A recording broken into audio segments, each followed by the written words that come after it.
Egipto en sus orígenes remotos. En tiempos muy lejanos, lo que hoy conocemos como el rincón nororiental del desierto del Sahara era, hace decenas de milenios, una vasta sabana exuberante, rica en vegetación y salpicada de lagos. Este paisaje perdido quedó inmortalizado en las representaciones rupestres halladas en la meseta montañosa de Gilf Kebir, cercana a la frontera libia. Allí, en los años 1930, se descubrieron grabados con más de 10.000 años de antigüedad. Realizados por pueblos bosquimanos, estos dibujos muestran animales típicos de aquel entorno natural, como gacelas, avestruces o jirafas. Llama especialmente la atención la presencia de figuras humanas en actitud de nado, como las de la famosa Cueva de los Nadadores, en una región donde hoy resulta impensable encontrar agua, ya que la costa más cercana se encuentra a más de 600 kilómetros. Sin embargo, aquel entorno fértil acabó convirtiéndose en el inmenso y árido desierto que domina la zona actualmente. Los antiguos habitantes, cazadores-recolectores, se vieron forzados a migrar hacia áreas más hospitalarias, como los oasis o el fértil valle del Nilo. Allí, gracias a las condiciones propicias, comenzaron a desarrollarse las primeras prácticas agrícolas, dando inicio al período neolítico en Egipto. El gran río Nilo fue, por tanto, la cuna de la civilización egipcia. A lo largo de su cauce, además de practicar la pesca, las comunidades desarrollaron habilidades en la fabricación de tejidos y cerámicas de notable calidad. Estas sociedades se organizaron territorialmente en unidades llamadas nomos, distribuidas entre dos regiones bien diferenciadas, el Alto Egipto, al sur, y el Bajo Egipto, al norte, una división que perduraría a lo largo de toda la historia faraónica y que incluso conserva cierta relevancia hoy. El Antiguo Egipto, una civilización sin parangón. Antes del año 3100 a.C., la geografía egipcia favorecía notablemente el desarrollo humano.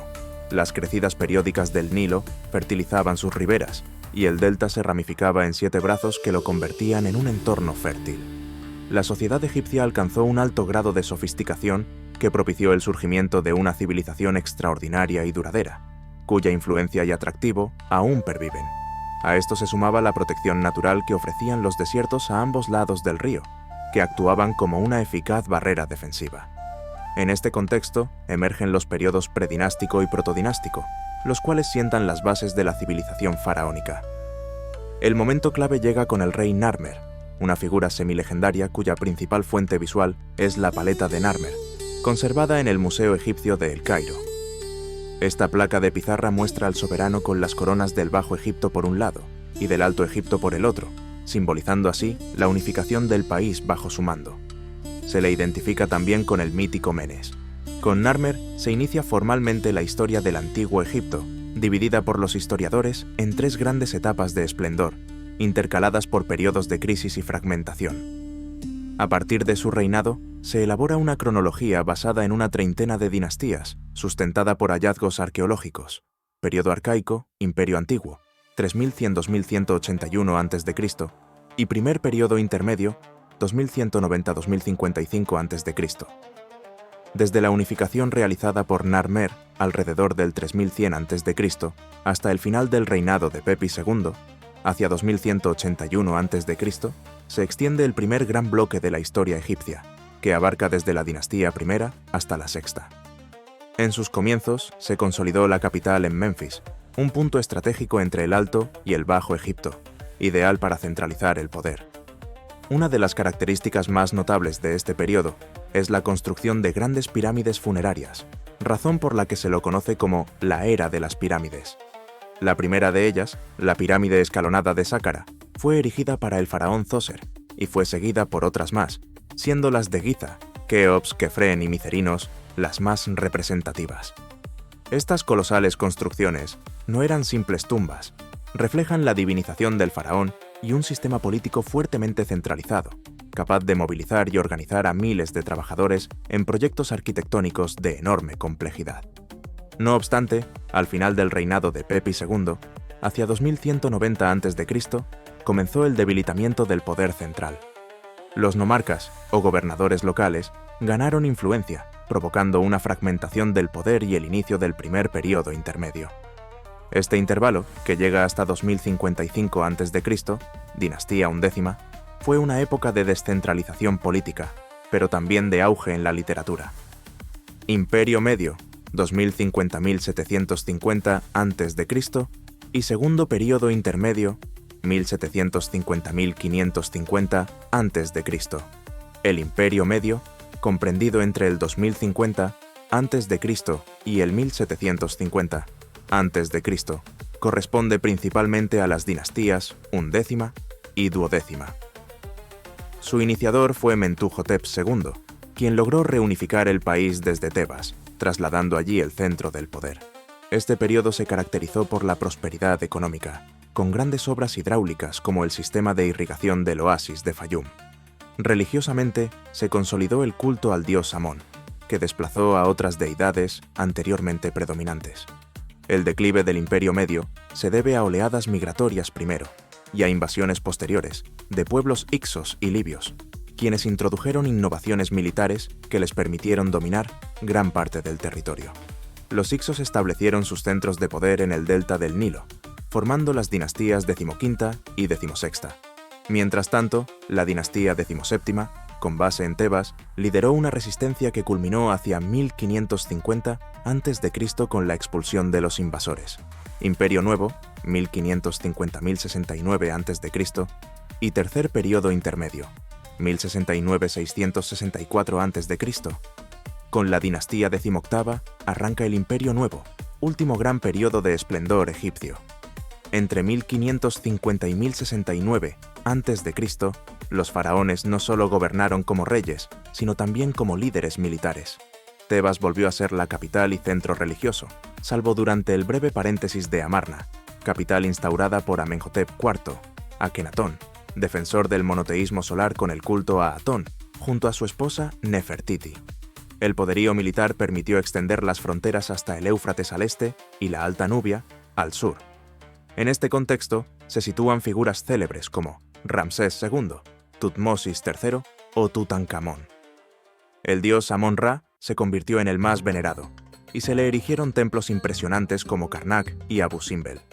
También es la época del Valle de los Reyes, con fastuosas tumbas reales. Hacia el 1070 a.C., las amenazas externas, libios, pueblos del mar, asirios e hititas, y factores internos como la corrupción y la inestabilidad social, precipitaron el colapso del Imperio Nuevo. Así comienza el Tercer Período Intermedio, 1069-747 a.C., caracterizado por un poder fragmentado entre diversas dinastías, algunas de origen libio en el norte, Tanis, y otras egipcias en el sur, Tebas.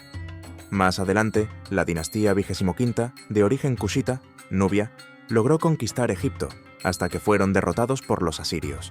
La Baja Época o Período Tardío, 664-332 a.C. Tras el Tercer Período Intermedio, Egipto no volvió a alcanzar el esplendor de épocas anteriores. Se inicia la Baja Época, marcada por una constante injerencia extranjera. La excepción fue la dinastía XXVI, dinastía saíta, último momento de dominio netamente egipcio, que intentó reunificar el país desde Sais.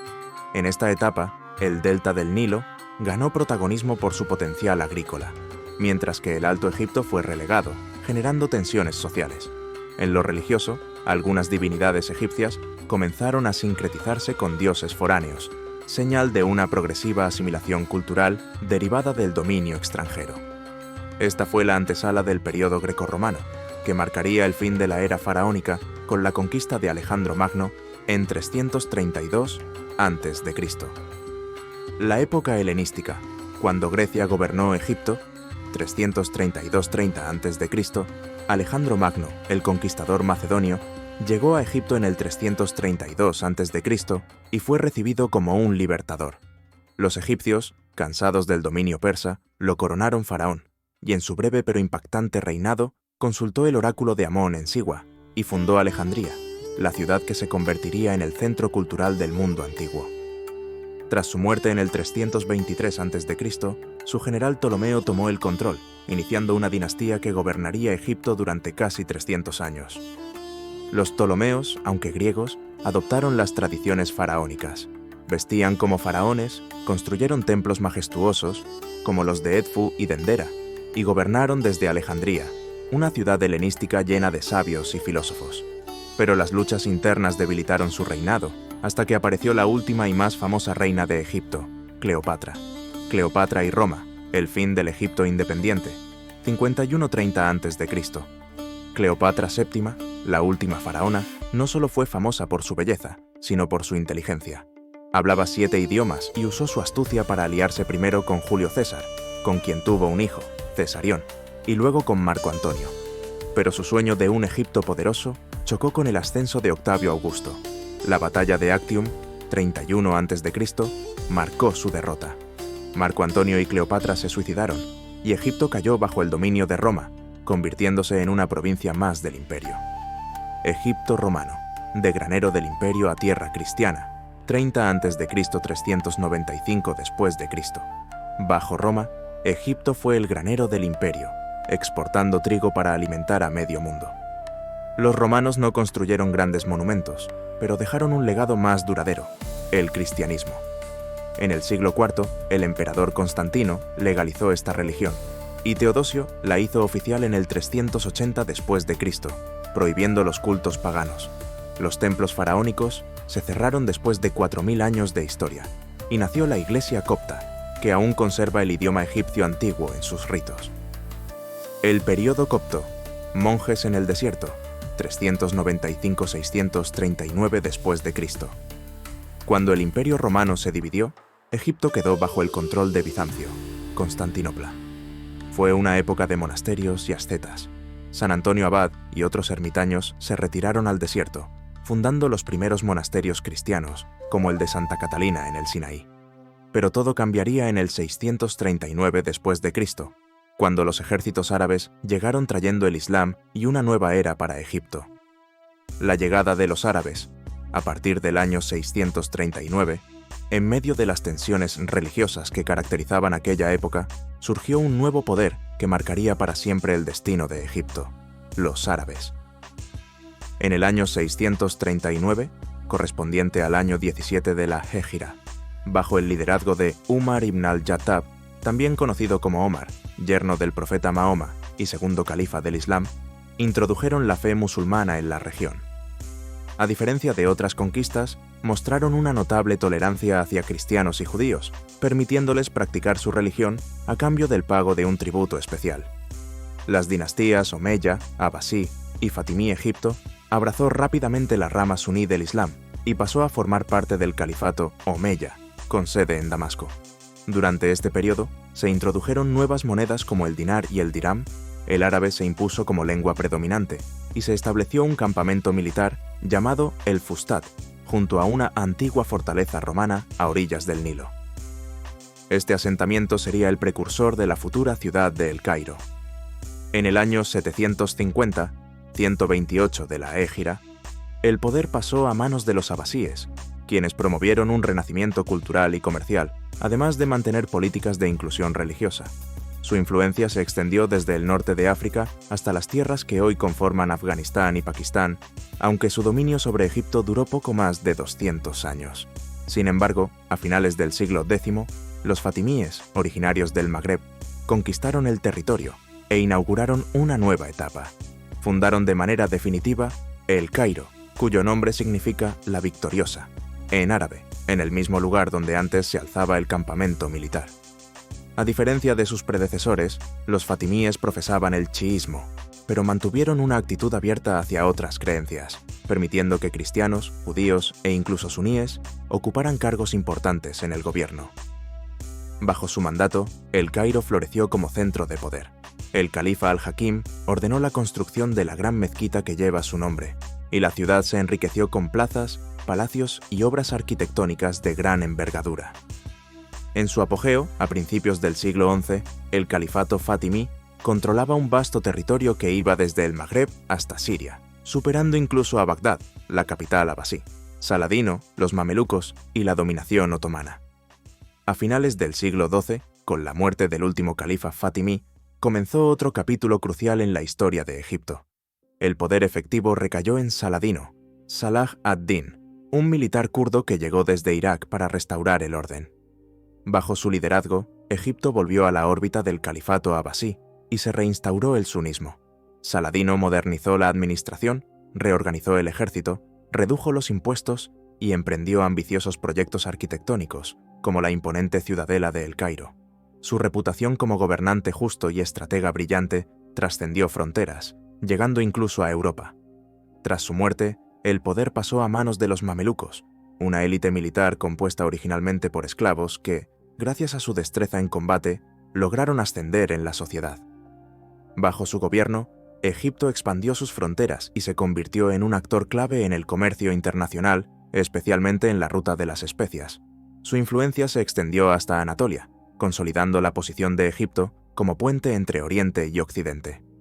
Esta época de esplendor se reflejó en la arquitectura de El Cairo, donde se erigieron mezquitas, palacios y edificios públicos adornados con mármoles y piedras preciosas. Sin embargo, también fue un periodo marcado por la violencia y las luchas internas, especialmente durante las sucesiones de poder. Este clima de inestabilidad fue aprovechado por el Imperio Otomano, que en 1516 conquistó El Cairo y redujo Egipto a una simple provincia. Dos acontecimientos globales aceleraron este declive: el descubrimiento de América por Cristóbal Colón y la apertura de la ruta marítima a la India por Vasco de Gama.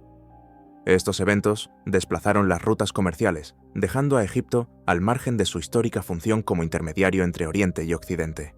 Como resultado, el país entró en un largo periodo de aislamiento y decadencia que se prolongaría durante siglos. El Egipto del siglo XIX, de Napoleón al dominio británico. A finales del siglo XVIII, Egipto permanecía sumido en el olvido político, gobernado nominalmente por los mamelucos pero sin relevancia en el escenario internacional.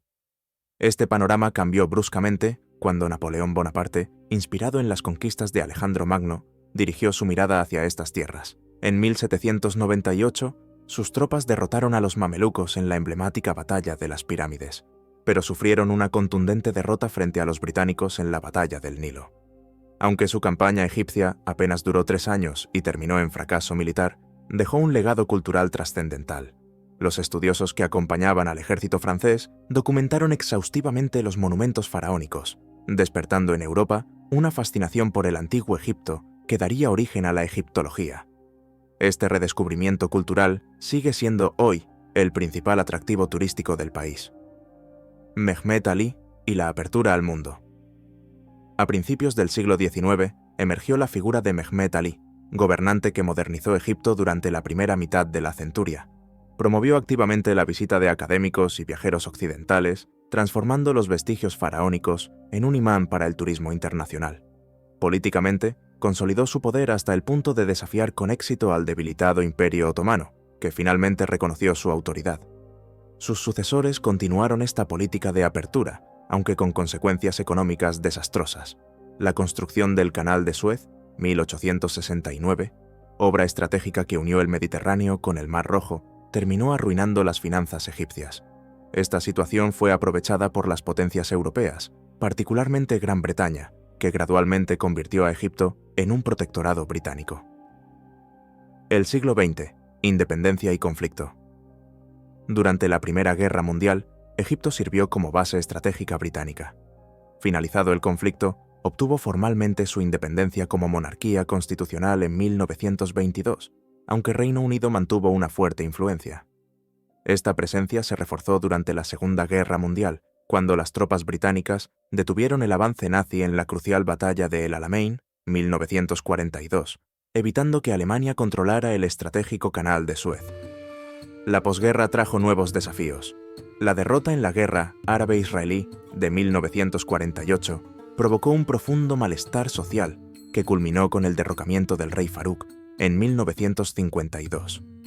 El carismático Gamal Abdel Nasser emergió como líder del nuevo Egipto republicano, marcando un punto de inflexión en la historia moderna del país. La era Nasser y su legado Nasser protagonizó uno de los momentos más decisivos del Egipto contemporáneo con la nacionalización del Canal de Suez en 1956. Este acto de soberanía, que enfrentó al país con Francia, Reino Unido e Israel, terminó consolidando su liderazgo en el mundo árabe. Aunque no pudo evitar la pérdida temporal del Sinaí durante la Guerra de los 6 Días, 1967, su sucesor Anwar el-Sadat recuperaría el territorio en 1982, mediante los acuerdos de Camp David. Entre sus logros destacan la construcción de la gran presa de Asuán, que reguló las crecidas del Nilo y creó el lago Nasser, y su papel como impulsor del panarabismo, movimiento que buscaba la unidad política de los países árabes. Egipto en el siglo XXI.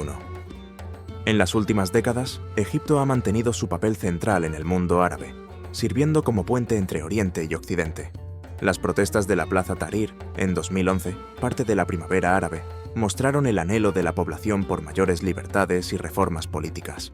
Hoy, el país continúa su camino hacia la modernización, equilibrando su rico legado histórico con las demandas de una sociedad en constante transformación. Como destino turístico, centro cultural y actor geopolítico, Egipto sigue siendo un país clave en la región, cuya influencia trasciende sus fronteras gracias a su estratégica posición y su incomparable patrimonio histórico.